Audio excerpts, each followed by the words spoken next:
क्या पहली हुकूमत लेके PDM 1 जब हुकूमत आई उसी को लेके विद इन अ मंथ नेब का कानून चेंज करवा के 50 अरब रुपए के केसेस माफ नहीं करवाए? It's a ground reality, it's a ground reality deputy speaker, it's a ground reality. क्या ये कह सकते हैं कि अगर इसको इतना ही घुमंड है जमहूरियत पे, हकूक पे, तो एक लफ्ज बताए जब हमारी औरतें जेल गई हैं, एक लफ्ज उन्होंने कंडेम करके बोला है?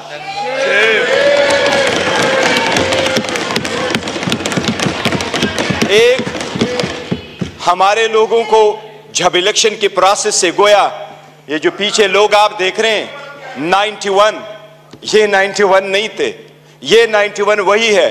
दे वर टू बिग टू रिग, इसलिए नहीं छोड़ सके थे। ये तो हमें 30 भी नहीं दे रहे थे। प्रपोजलों को रोका, सिकंदरों को रोका, डॉक्यूमेंट्स छीने गए, कैसरा इलाही से उसका दुपट्टा छीना गया। इनको एक लफ्ज उस वक्त ये बोले, इन्हीं सर्कमस्टांसेस में इलेक्शन जीत करके हम आए हैं। स्पीकर साहब, ये कहां डिप्टी स्पीकर साहब, इनको जमहूरियत रास नहीं आती, इनको वो जमहूरियत पसंद होता है। शहबाज शरीफ साहब कैसे कहते रहे, ये एक दूसरे को मुफादात के टक्कर में इकट्ठे होते हैं, इसलिए ये पावर शेयरिंग पर बिलीव करते हैं। इमरान अहमद खान नियाजी अवामी सियासत पे बिलीव करता है, पावर शेयरिंग पे नहीं करते। क्या शहबाज शरीफ ने मलक कयूम को फोन करके कन्विक्शन नहीं करवाई थी? कितने एक ऐसे कितने अदब के साथ अभी कह रहे इकट्ठे बैठ के। आज इन्होंने सारे एक डाइनिंग टेबल पे बैठने वाले लोगों में इतने ओहदे नहीं बांटे। ये इमरान खान है, जिस वक्त आपके पास डेमोक्रेसी आएगी, जिसने मोरूसी सियासत को खत्म किया, मेरे जैसा वर्कर चेयरमैन PTI की हैसियत से इस वक्त खड़ा है। इस ईवान का pride of parliament Umar Khan साहब है। Pride of parliament Umar Khan, जिसके पास शायद ज्यादा वोट तो नहीं आए, he couldn't get most of the vote, but he was the candidate with most credibility, alhamdulillah। हमारा शेर मुल्तान को स्पीकर मुकर्रर किया, वो फर्जंदे मलकन को इमरान खान साहब ने डिप्टी स्पीकर मुकर्रर किया। इनसे पूछे कोई ओहदा किसी को और देंगे क्या? पीपल्स पार्टी में कोई भी और बंदा नहीं है सदारत के लिए कि जरदारी को आप देते हैं? योर ऑनर, डेमोक्रेसी ऐसी नहीं है। डेमोक्रेसी ऐसी नहीं है कि बकेन के दरख्त लगाए और आड़ू की पौधे का फिर आप तस्वर रखे कि आड़ू मिलेंगे। ये बकेन के दरख्त है, अवाम से इनके कोई उम्मीद नहीं है कि इनको आड़ू मिलेगा। योर ऑनर, हमें एहसास करना होगा, ये जाती मुफादात में आते हैं। कितने फ्राइडली कह रहा है कि सबसे कम उम्र इनके तरफ है और सबसे बूढ़े भी इनके तरफ बैठे हैं। जमहूरियत में potential ability in talent matter करता है, जो आपको इस तरफ मिलेगा। यही रीजन है कि हम में से इमरान खान का कोई भाई बहन भांजा भतीजा इस वक्त नहीं बैठा, लेकिन हमें जान से अजीज है और हमारे 100 इनके 200 पे बारी है। यही वो डेमोक्रेसी थी मिस्टर डिप्टी स्पीकर। जो लोग हमारे साथ आजाद हुए वो हमसे आगे बढ़े, जो हमारे बाद आजाद हुए वो हमें पीछे छोड़ के गए। जब पाकिस्तान का नाम ले लो, दुनिया के लोएस्ट क्रेडिबिलिटी में आता है। रूल ऑफ लॉ में हम सिर्फ अफगानिस्तान और म्यांमार से आगे, बाकी पूरी दुनिया से पीछे। हम गुर्बत में 37% गुर्बत से नीचे हैं, नेशनल पॉवर्टी लाइन में 21% नीचे है। हम कैसे आगे तरक्की करेंगे? बाकी गैस, पेट्रोल, बिजली तो दूर की बात, आपको पानी मुयस्सर नहीं है। ये इन लोगों की 4 दहाइयों की कसम रहा है जो अवाम को दिया है। इसलिए अवाम ने समझ करके इनको रिजेक्ट कर दिया है। MKM वाले वो साथ बैठे थे, मुझे हमेशा से दो पार्टियां अदरवाइज पसंद हुआ करती थी, एक जमात इस्लामी जिसमें फिर भी जमहूरियत है, दूसरा हिम के विम जिसमें मुतवस्सित तबके के लोग शामिल होते थे। लेकिन इस मर्तबा वो भी टिकट लेने वालों के लाइन में लग गए और अपने वसूली की सौदाबाजी की। इनके 15 सीटें बैठ करके दिखाता हूं, 1 2 3 15 सीटें हमारी कराची में उन्होंने ली है, 2 सीट हैदराबाद में ली है। यही वो 15 सीटें जो उनको कहा क्या बेहतर होता अगर ये ओहदे के पीछे न जाते, असूल पे चढ़ते और ये छोड़ जाते, क्या फर्क पड़ता? इनके पास अब ये ना होता। जनाब स्पीकर, अगर आगे चलना है तो कुछ बेसिक वसूल पूरे दुनिया में होते हैं। पहला वसूल ये आपके सामने वो साइफर का जिक्र कर रहा है। साइफर एक हकीकत है।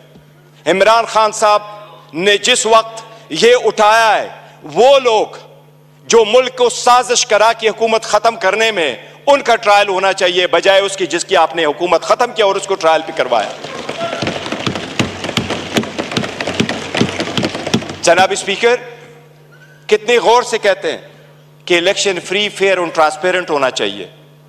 आप उस हुकूमत का हिस्सा थे डिप्टी स्पीकर। जो ही हुकूमत बनी, इनकी पीडीएम आई, सबसे पहले इलेक्ट्रॉनिक वोटिंग मशीन इन्होंने खत्म करवाई, because they knew it public के रिजेक्टेड। ये ओहदे बांटते, ये ओहदे बांटते आपस में, ये डेमोक्रेसी से दूर दूर उनका कोई ताल्लुक नहीं। स्पीकर, डिप्टी स्पीकर, अगर हमने आगे जाना है, बढ़ना है, तो उसके मिनिमम कुछ वसूल होते हैं।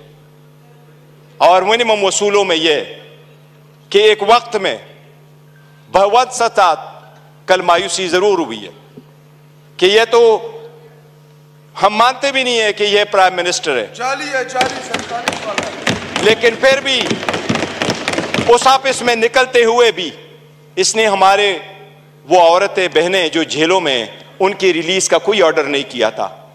इससे तो यूसुफ रजा गिलानी बेहतर था, जिसने पहले दौर में यह कह दिया था कि जज उसको मैं आजाद कराऊंगा। ये वही वाले लोग हैं जो उस तरफ चले गए। डिप्टी स्पीकर साहब, डेमोक्रेसी के वो उसूल जिसको लोग सुनहरी उसूल क्या कहा करते थे, ये लोग कुर्बान कर चुके हैं। ये आकर के आपको दर्स देते हैं कि हम डेमोक्रेटिक है। योराना, ये डेमोक्रेटिक नहीं है, ये मुफाद परस्त है। इसमें कोई शक नहीं। आपने नेब के कानून में तरमीम की, आपने अपने मुफादात की पॉलिसी की, सबसे बड़ी काबीना इसने बनवाई। इंडिया का मैं एक मिसाल देता हूं डिप्टी स्पीकर, 1971 में इंडिया की आबादी थी 54 करोड़, आज इंडिया की आबादी है 140 करोड़। 71 में इंडिया की लोकसभा की यानी नेशनल असेंबली की सीटें 528 थी, आज भी इंडिया में लोकसभा की सीटें 528 है। जो सीटें मुख्तस थी 54 करोड़ लोगों के लिए, इंडिया ने कहा हमने ओहदे नहीं बांटे, सीटें नहीं बांटी, हमने अपना पैसा बचाना है, अवाम का पैसा बचाना है। आज भी 140 करोड़ उसी सीटों पे बैठे। अगर ओहदे नहीं बांटने और अपनों को नहीं मानना तो डेमोक्रेसी आगे बढ़ेगी, लेकिन अगर मुफादात की डिप्टी स्पीकर सियासत होगी तो हम आगे नहीं बढ़ सकेंगे। हमने आपके सामने एक प्रिविलेज मोशन भी लेके आया। कौन सा लफ्ज है जो उमर साहब का आपने स्पंज किया है, लेकिन हमें नेशनल टीवी पे आप स्पेस नहीं दे रहे। हम आपको रिक्वेस्ट कर करके तक जाते हैं कि हमें टाइम दे बोलने के लिए। इस पार्लियामान में हमारा एक जैसा राइट होना चाहिए। यह स्टेट तो हमारा है और हम अलग-ऐलान कहते हैं कि जब पाकिस्तान की दिफा और सालमियत का आएगा, हम हर किसी के साथ इकट्ठे खड़े होंगे। पाकिस्तान की दिफा में कोई आंच नहीं आने देंगे। जनाब डिप्टी स्पीकर, यह तो आईन में लिखा है कि कोई अदालत यह फैसला दे सकती है कि कोई सादिक और अमीन है या नहीं है, लेकिन आईन में यह कहीं भी नहीं लिखा। पाकिस्तान की किसी अदालत के पास यह इख्तियार नहीं है कि क्या कि कोई मुहिब वतन है या नहीं है। हम सबसे ज्यादा मुहिब वतन है, हमारा लीडर सबसे ज्यादा मुहिब वतन है।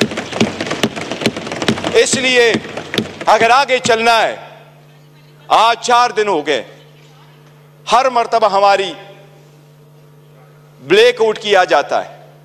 इमरान खान साहब की आवाज पे पाबंदी है। बानी चेयरमैन बहलो, वो बोलना है तो बोल दे, नाम नहीं ले सकते। क्यों? जो इस वक्त दुनिया के सबसे पॉपुलर लीडर है, उसके मरहूनी मिन्नती हम सारे बैठे हैं। अगर आप सरकार यह कोई करती है कि बलूचिस्तान के लोगों के लिए तो यह हो कि हम उसको मेन स्ट्रीम में लेके आए, लेकिन हमें इस पार्लियामेंट में होते हुए भी हमें यह नहीं माना जाता कि हम और ये एक जैसे एक व किस्म का राइट है, तो यह चलना मुश्किल हो जाएगा। डिप्टी स्पीकर साहब, आपसे इल्तिजा है कि इस मर्तबा जो हमारे प्रिविलेज मोशन आपके पास आए हैं, हमें इक्वल टाइम दे।